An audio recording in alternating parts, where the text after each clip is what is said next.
बिस्मिल्लाहिर्रहमानिर्रहीम और अस्सलाम वालेकुम। और Asim Munir de facto form 47 military राज डे 73। वज़ीर आला फॉर्म 47 की पंजाब की मरियम नवाज साहबा पहुंची हैं आज बसंत के बाद कोयटा में। और जाहिर है जर्नैली दौरा था उनका, क्योंकि आगे जो रिसीव करने वाले, वैसे दोनों बहन भाई जर्नैली हैं, दोनों अर्दली हैं। एक आप उन्हें कह लें कि उनकी खादमा हैं और एक अर्दली हैं। जो आगे बुकटी साहब हैं, सरफराज बुकटी साहब, वो भी जर्नैली हैं और ये भी जर्नैली हैं। तो दोनों खैर वहाँ पहुँचे क्योंकि जर्नल्स के लिए मुल्क के वसीतर मुफाद में कौमी हम आहंगी पैदा करना बहुत ज़रूरी था। लेकिन हमारे जर्नल्स को, जैसे मैंने आपको कहा कि वो पता नहीं क्या वजह है जो ऊपर इस टाइम लोग बैठे हैं, पता नहीं कोई परेड शरेड करके दिमाग हिल गया है या कोई और वजह है कि इस इतनी बात नहीं समझ आ रही कि आप किसी का नाम भी वज़ीर आज़म रख देंगे या वज़ीर आला रख देंगे तो उससे कौमी रिप्रेजेंटेशन नहीं होती। कौमी रिप्रेजेंटेशन तब होती है जब वोट लेके, मैंडेट लेकर कोई काम करे। लेकिन बहरहाल ये दिखाने के लिए कि पाकिस्तान में बड़ा इत्तफाक है, आज पंजाब की फॉर्म 47 की चीफ मिनिस्टर को बलूचिस्तान भेजा गया। फुटेज आपको दिखाते हैं, उसमें एक इंटरेस्टिंग चीज़ आपने देखनी है कि जब बलूचिस्तान के अंदर दहशतगर्दी की बात हो रही है, शदीद जो वहाँ पर प्रॉब्लम्स हैं उनकी बात हो रही है, सिक्योरिटी एजेंसीज़ के पास पैसे नहीं है, वहाँ जो बलूचिस्तान की सिक्योरिटी एजेंसीज़ हैं, पुलिस, लॉ इन्फोर्समेंट, और मरियम नवाज साहबा वहाँ हातमताई बनती हैं और पंजाब के ख़जाने से 10 अरब रुपया देने का ऐलान करती हैं। चलें, ये भी कोई ऐसी बात नहीं, पंजाब बड़ा भाई है, ये अच्छा है, करना चाहिए बलूचिस्तान के अंदर पंजाब को इन्वेस्ट, और बलूचिस्तान और पंजाब को करीब आना चाहिए। बलूचिस्तान के लोग तो खैर ये कहते हैं कि हमें लूट के ही खा गए सारे। पंजाब के जो जर्नल्स हैं और अशराफिया है सारी की सारी, उनका तो एतराज़ ही है। बहरहाल ये इसमें कोई हमें एतराज़ नहीं है, 10 अरब पे 20 अरब दें, 10 अरब दें, वो कोई मसला नहीं।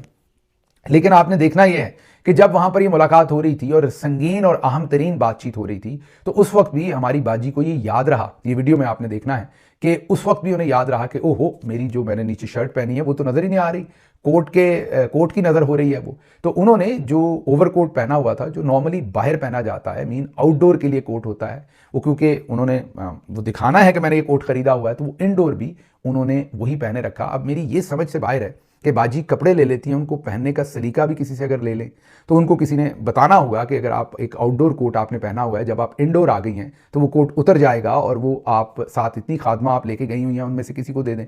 बहरहाल उनको अचानक याद आया कि मेरी शर्ट तो कैमरा में आएगी नहीं, तो इतनी अहम बातचीत होते हुए भी आप वीडियो में देखेंगे उन्होंने अपना कॉलर हटा के अपनी शर्ट को नुमाया किया कि भाई, या हो सकता है कोई नेकलेस हो जो मुझे नजर ना आया हो, क्योंकि आजकल गला तो माशाल्लाह से दोबारा बहुत ज़्यादा कवर है, ये 2 से 3 दिन रहेगा गला जो बहुत ज़्यादा कवर। और इसमें आपने ये भी ज़हन में रखना है कि हर दफ़ा हर 2 महीने बाद आप देखते होंगे कि बाजी बहुत दबाकर स्कार्फ जो हैं वो लगाती हैं और फिर उसके बाद वो स्कार्फ हट जाता है और फिर 2 महीने के बाद दोबारा आता है। उसकी वजूहत क्या है वो मैं I leave it to you कि आप उस पर सोचें। लेकिन आज एक रोज़ा दौरे के ऊपर वहाँ पर कौमी यकजहती का ऐसे 2 लोगों से मुजाहरा करवाया गया जिनके साथ उनका ना अपना वोटर है, ना कौम है, ना किसी ने उन्हें इलेक्ट किया है, लेकिन उन्होंने 10 अरब रुपए वहाँ देने का ऐलान किया बलूचिस्तान के अंदर वहाँ की लॉ इन्फोर्समेंट को। साथ ही साथ शहर के अंदर उनका इतना प्रोटोकॉल था, असल में प्रोटोकॉल नहीं था, डर था, सिक्योरिटी थी। जो सूरत हाल कोयटा के अंदर है वो आपको पता है, पिछले दिनों वो कैंट के अंदर तो आग घुसे थे दहशतगर्द और एक हॉस्पिटल तक पहुंच गए थे, आप सबको याद है। तो भरपूर सिक्योरिटी थी, सारी ट्रैफिक बंद कर दी गई थी, लोगों को बहुत तकलीफ हुई क्योंकि घंटों ट्रैफिक बंद रही मरियम नवाज साहबा के कोयटा पहुंचने पर। तो ये सूरत हाल वहां से आई। फिर पंजाब भर के जो टीचर्स हैं वो अपने मुतालबात की मंजूरी के लिए पंजाब हुकूमत के खिलाफ एहतजाज कर रहे हैं।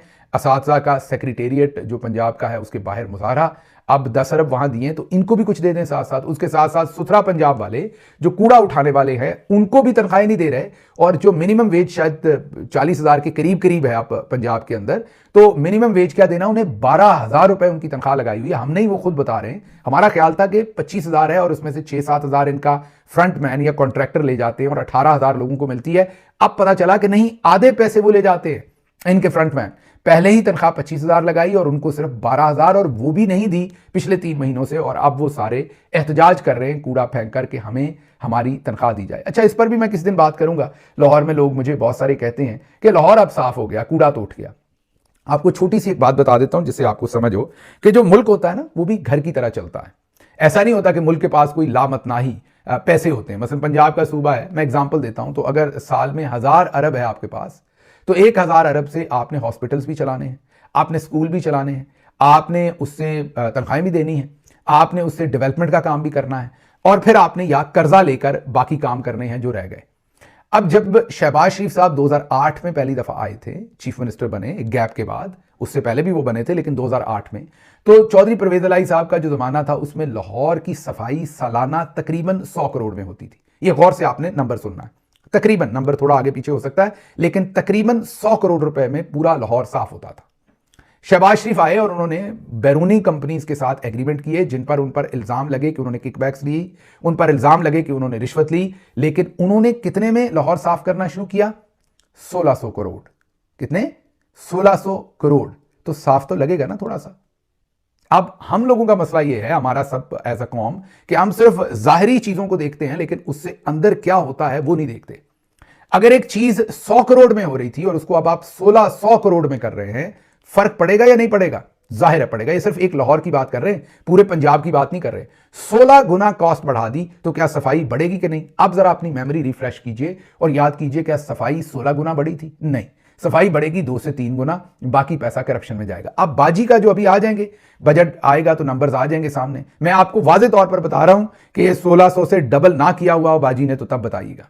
अब जब आपका सारा पैसा, जिससे आपके बच्चों को एजुकेशन मिलनी है, आपके हॉस्पिटल्स ठीक हो, डॉक्टर को तो आप 60,000 65,000 रुपया तनख्वाह दे रहे हैं, इस दफा 500 सीटें खाली गई हैं, डॉक्टर्स ने एडमिशन नहीं लिया।